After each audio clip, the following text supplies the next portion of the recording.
Part of our continuing discussion, we were able to get one question answered with Professor Joseph Bafumi of the Arts and Sciences Department, Association Professor of Government at Dartmouth University.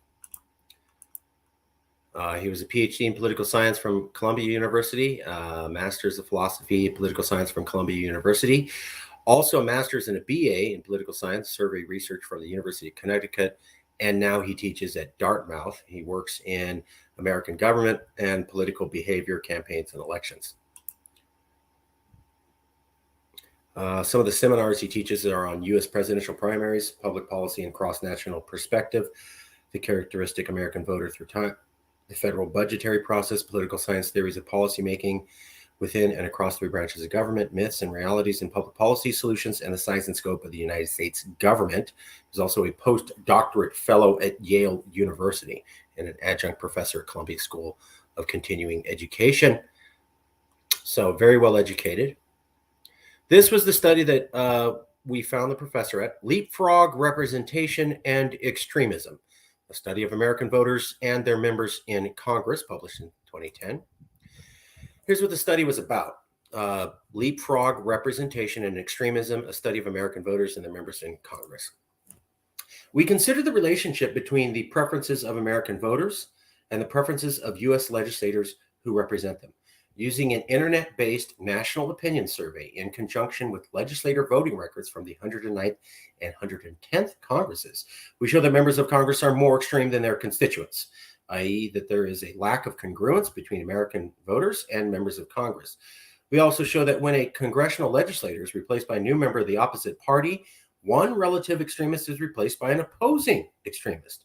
We call this leapfrog representation, a form of representation that leaves moderates with a dearth of representation in Congress. We see evidence of leapfrog representation in states and House districts, and in the aggregate as well. The median member of the 109th House was too conservative compared to the median average American voter.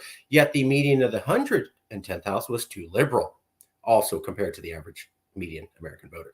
Thus, the median American voter was leapfrogged through the 109th House, transitioned to the 110th, although turnover between the 109th and 110th Senates occurred at approximately the same rate as between the 109th and 110th Houses. The Senate appears to be slightly different. So he's saying it looks like the elites cause polarization, not the American people. How do we know that? We looked at the 109th and 110th Congress, and we found that the congressional representatives who were elected were vastly more extreme than where the average voter was at that time. Unfortunately, once we get rid of one extreme voter, representative, all we're replacing with is another extreme representative from the other side, therefore continuing elite polarization.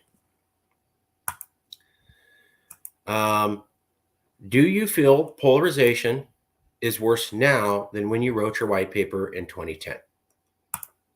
Yes, I believe so.